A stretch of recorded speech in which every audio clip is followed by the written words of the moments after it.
Mapagpalang araw po sa inyong lahat. Welcome to DJ Sean Stories. Turn on your notification bell, like and subscribe para sa crime stories araw-araw. Ang kwento po natin ngayon ay nangyari sa Indonesia. Marami po tayong nababasa ng mga kwento na napapaslang ang mga kasambahay o domestic helper ng kanilang mga amo. Pero bihira po ang kwento na ang kasambahay ang pumatay sa kanyang sariling amo. At ito nga po ang ating mga kwento ngayon. Ang mga kasambahay na pinaslang ang kanilang mga amo. Paalala lang po, ang kwento po natin ngayon ay tungkol sa dalawang magkaibang kwento ng mga kasambahay na gumawa nga po ng krimen. Pero pareho po na ang krimen na ito ay nagawa ng mga kasambahay dahil sa galit at paghihiganti sa kanilang mga amo. Ang unang kwento po ay nangyari nga ng taong 2009 sa Indonesia. Isang dating soap opera actress ang natagpuan ng kanyang mismong anak na wala na pong buhay sa kanyang kwarto. Ang babae ay kinilalang pong si Nurhani Wahab o mas kilala bilang Hani Wahab. Si Hani ay 53 years old noon na mula sa Indonesia. Siya nga po ay isang actress doon na kasama sa soap opera na Wulan. Nang lumaon, nagtatagpo si Hani ng Hani Collections. Ito po ay isang modeling agency. Madalas din na nagja-judge noon si Hani sa mga modeling competitions. Siya po ay hiwalay na sa kanyang asawa pero sila po ay may 3 mga anak. Ang panganay niya pong anak na si Irma, 29 years old, ay may sarili na pong pamilya. Kaya 2 na lang po sa mga anak ni Hani ang kanyang kasama sa bahay. At ito po ay si Akbad, 18 years old, at si Akbar, 11 years old. Taong 2007, nagkaroon po ng isang lalaking domestic helper si Hani na si Hendy Lesmana, 23 years old. Stay-in po sa bahay ni Hani si Hendy. Ayon po sa mga ulat, simula ng taong 2009 at halos 2 taon nang nagtatrabaho si Hendy kay Hani, madalas po na napapagalitan ni Hani si Hendy. Ayon po kasi kay Hani, si Hendy daw ay hindi katulad ng mga nauna niyang kasambahay na magaling sa gawaing bahay at hindi nga po marunong magluto ang binata. Napag-alaman din nga po sa mga balita na 2 beses na palang tinanggal sa trabaho ni Hani si Hendy. Pero tinatanggap lang ulit siya nito bilang kasambahay. Pero katagalan nga, hindi na po naging komportable noon si Hendy na madalas na siyang napapagalitan ng kanyang amo. Kaya naman, ng February 2009, tumigil na si Hendy sa pagtatrabaho sa bahay ni Hani at umalis ng walang paalam. Tumira po si Hendy sa kanyang kaibigan na si Ramat, 22 years old. Dahil nasaktan si Hendy sa naging trato sa kanya ng dating amo, nagplano siya na pagnakawan ito. At humingi nga po siya ng tulong sa kanyang kaibigang si Ramat. Ang pangyayari, March 10, 2009. Bandang 8:00 ng gabi, pumunta sina Hendy at Ramat sa housing complex kung nasaan ang bahay ng dating amo ni Hendy. Iniwan ni Hendy si Ramat sa malapit na stasyon ng tren at sinabing maghintay na lamang sa kanya.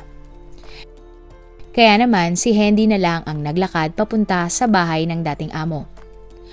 Bago pa po makarating sa mismong bahay, napansin ni Hendy sa may bintana na may 3 lalaking bisita si Hani, kaya naman hindi siya nakapasok agad sa bahay at nagtago. Ang 3 ay ang mga business partner ni Hani sa isang fashion event kung saan magja-judge si Hani. Nagmi-meeting po sila dahil pinag-uusapan nila ang mga costume na susuotin ng mga estudyante ni Hani para sa isang fashion show. Nang mga oras din po na ito, nasa kwarto na ang 2 mga anak ni Hani para matulog. Habang nasa bahay pa po ang 3 bisita ni Hani, nakita ni Hendy na dumating ang pinsan ni Hani na si Amir at ang anak nito. Nagpunta po doon si Amir sa bahay ni Hani para maglinis sa mga kwarto dahil wala na nga siyang kasambahay noon. Bandang 9:30 po ng gabi, umuwi na ang tatlong lalaking bisita ni Hani. Doon na nga po lihim na pumasok si Hendy sa isang kwarto. Dahil alam naman niya ang pasikot-sikot ng bahay, nakapagtago si Hendy. Hinihintay niyang makaalis si Amir at ang anak nito bago niya simulan ang kanyang plano. Bandang 12:00 ng madaling araw, narinig ni Hendy si Amir na nagpaalam kay Hani. Narinig din niya na pumasok na sa kwarto ang dating amo. Doon na nga po sinimulan ni Hendy ang kanyang planong pagnanakaw. Dito na nga iniisa-isa ni Hendy ang kwarto at kinuha ang mga bagay na pwede niyang pagkakitaan. May nakuha siyang isang PlayStation, 4 na cellphone, susi at isang bag. Ang huling kwarto nga na pinuntahan ni Hendy ay ang kwarto ng kanyang dating amo. At nang makapasok na nga po siya ay nakita niyang natutulog na ang kanyang dating amo. Pero nang makita ni Hendy si Hani, biglang pumasok sa kanyang isipan na patayin si Hani dahil napuno nga siya ng galit sa kanyang dating amo. Pumunta sa kusina si Hendy at kumuha ng isang patalim. Gumamit din ng gloves si Hendy na nakuha niya din sa kusina. At pagbalik niya sa kwarto, doon niya nga po inatake ang dating amo. Sinaksak niya at pinatay. Sa kasamang palad, agad namang pong namatay si Hani dahil sa dami na saksak na kanyang natamo. Pero ang nakakalungkot pa po, ayon nga po sa mga reports, pinagsamantalahan din ni Hendy ang kanyang dating among si Hani. Pagkatapos niya nga po magawa ang krimen, ay tinakpan ni Hendy ang kanyang dating amo ng karpet. Sa train station, nagkita muli si Hendy at Ramat at sabay na tumakas. Sinabi po kasi ni Hendy kay Ramat ang nagawa niyang krimen. Kaya naman pumunta sa isang liblib na probinsya ang dalawa para magtago. October 11, 2009, nagising po ang anak ni Hani na si Ahmad. Si Ahmad ay laging ginigising ng kanyang nanay para maghanda siya papuntang school at para na rin makakain siya ng agahan. Pero nang araw nga po ng krimen ay na-late siya ng gising dahil hindi nga siya nagising ng kanyang nanay. Kaya naman dali-dali po siyang bumangon at naligo. Nang papaalis na siya papuntang eskwelahan, naalala niya na hindi pa din gising ang kanyang nanay. Ito nga po ay kanyang pinagtaka. Kaya naman umakyat si Ahmad sa kwarto ng kanyang nanay.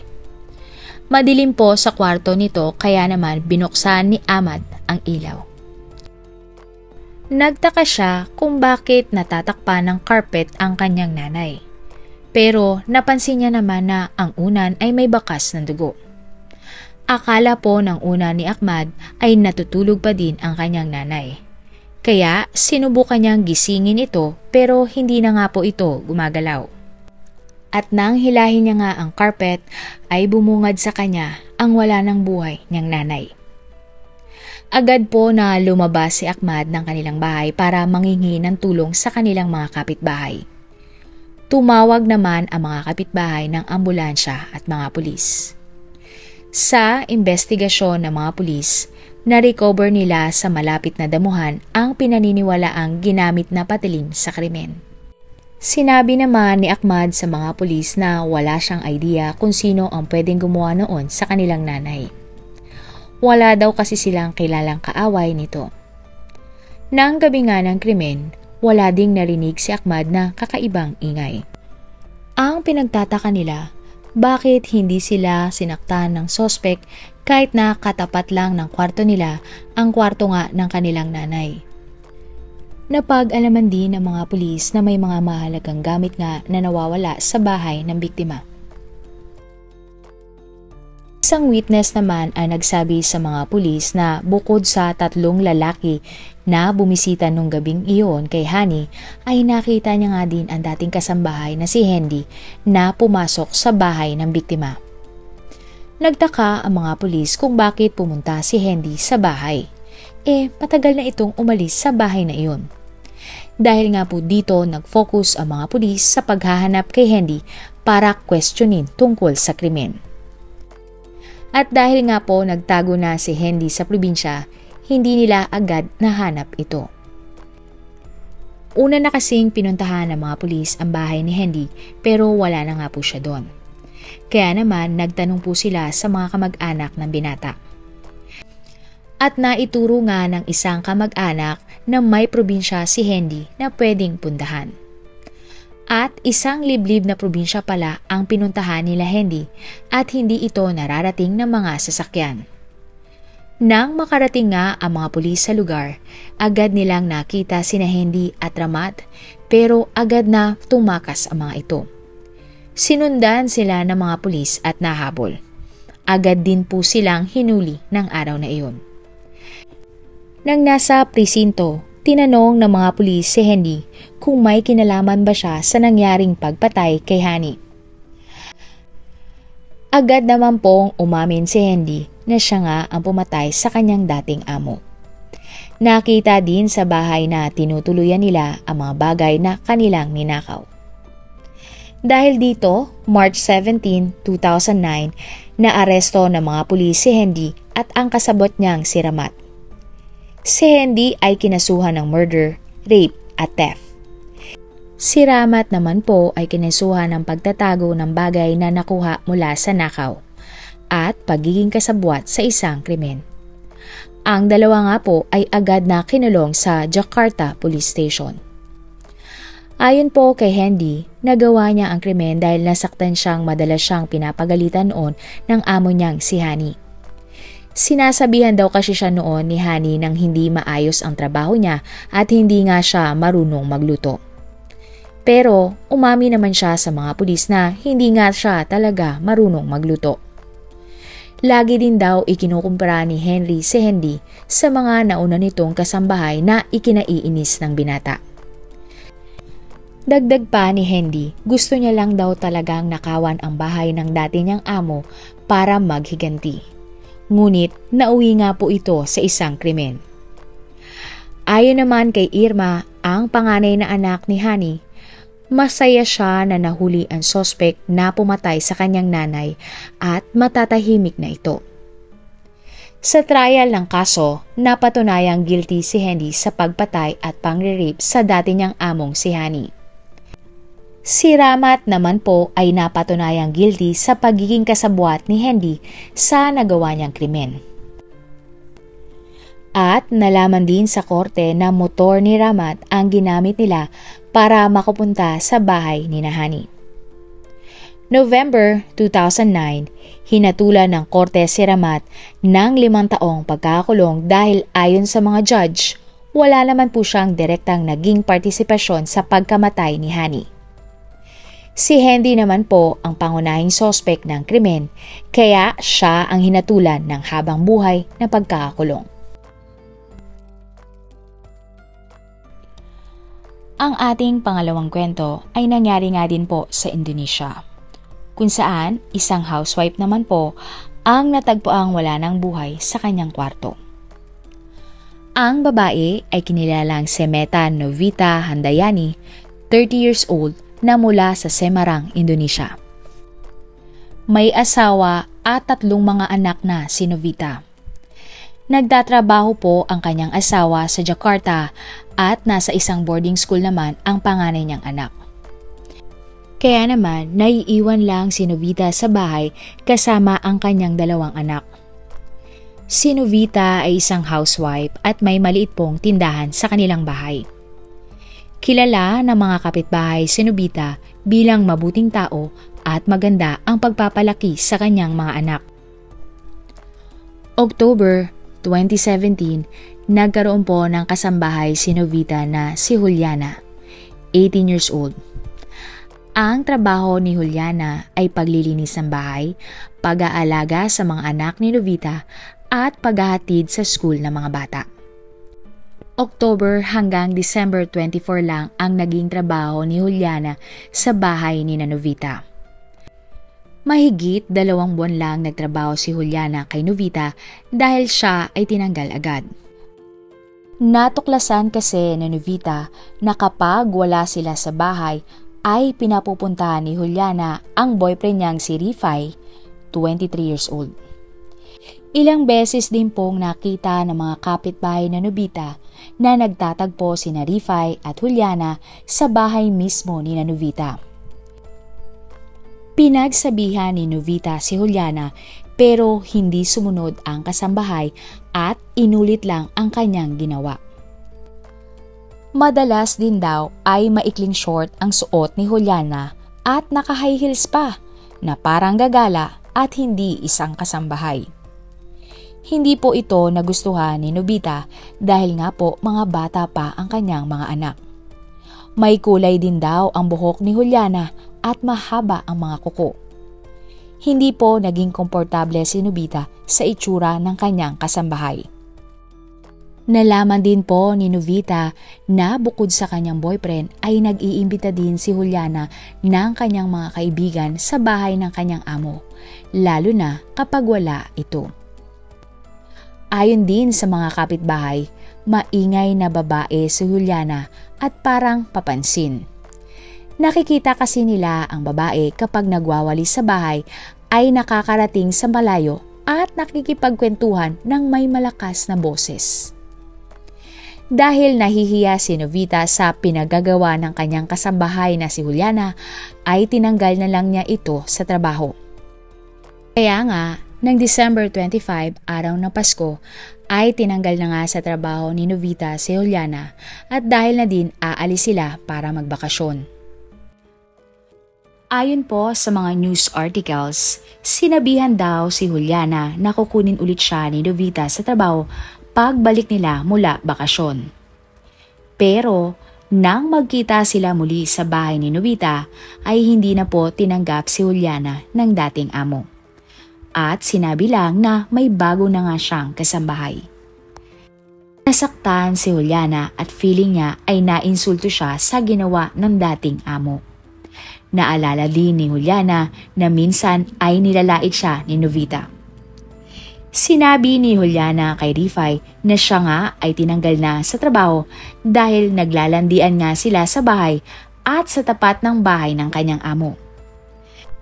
Kaya naman, gusto ni Juliana na ipaghiganti siya ng kanyang boyfriend. At nagplano nga silang patayin ang dating among si Novita. March 1, 2018, nagpunta sina Juliana at Rifai malapit sa bahay ni Novita. Ilang beses pa ngang nagpabalik-balik ang dalawa sakay ng motor na parang nagmamatsyag sa bahay ni Novita. Nang makakuha nga ng tiyempo, bumaba na ng motor si Rifai at nagkunaring bibili ng soft drinks. Nang pumasok na sa bahay si Novita para kumuha ng yelo, ay sinundan na siya ni Rifai. Si Juliana naman ay naiwan sa labas ng bahay sakay ng motor. Nang nakatalikod na po si Novita ay inatake siya ni Rifai at tinakot ng patalim. Sila nga ay pumasok sa kwarto ni Novita at agad namang sumunod si Juliana papasok ng bahay. Sa takot nga po ay hindi na nakagalaw pa si Novita at dito na nga siya pinagsasasaksak ni Rifai. Ayon pa nga po sa mga balita, hinawakan ni Juliana ang kamay ng kanyang dating amo para hindi ito makagalaw. At dahil nga po hindi na siya makapanlaban, wala pong nagawa ang biktima kundi sumigaw. Matapos ang krimen, dali-dali naman pong tumakas sina Juliana at Rifai sakay ng kanilang motor. At dahil nga po sa mga tinamong pinsala ay agad na namatay si Novita. Isang kapitbahay naman ang nakarinig ng sigawan kaya pumasok siya sa bahay ni Novita para alamin kung ano ang ingay. Nang makarating nga po siya sa kwarto ay tumambad sa kanya si Novita na wala ng buhay. Agad siyang nanghingi ng tulong sa ibang kapitbahay para tumawag ng mga pulis at ambulansya. At nang dumating nga ang mga ambulansya, ay agad nilang dineklarang patay si Novita dahil nga po sa dami ng kanyang mga saksak. Nagsimula naman agad ang investigasyon ng mga pulis. Ilan nga po sa mga witnesses ay ang kapitbahay ni Novita. Ayon po kay Ahmad, 21 years old, nakita niya ang suspect at kausap pa niya. Napansin kasi ni Ahmad ang isang maliit na lalaki na pabalik-balik at nagmamasid sa bahay ni Novita. Ayon nga po sa kanya, ang lalaki ay maliit, nakadamit ng blue at nakasuot ng itim na helmet. Nagduda daw si Ahmad dahil hindi naman taga doon ang lalaki kaya nilapitan niya ito at tinanong. Sumagot naman daw ang lalaki na hinahanap niya si Juliana. Sinabi naman ni Ahmad na wala na doon si Juliana at yun nga ay dating kasambahay na may-ari ng bahay. Bumalik na daw si Ahmad sa loob ng kanyang bahay at iniwan ang lalaki. At ang lalaki nga na nasa description ni Ahmad ay si Rifai.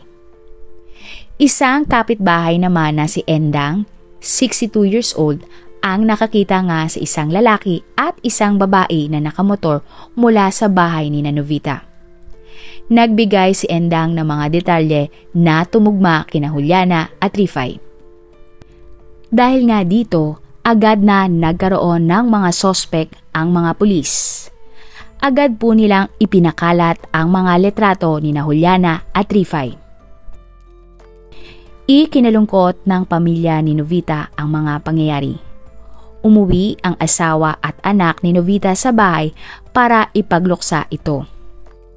Ayon naman sa kapatid ni Novita na si Emmy, mabait ang kapatid niya sa mga kasambahay kaya hindi niya akalain na mangyayari ito kay Novita.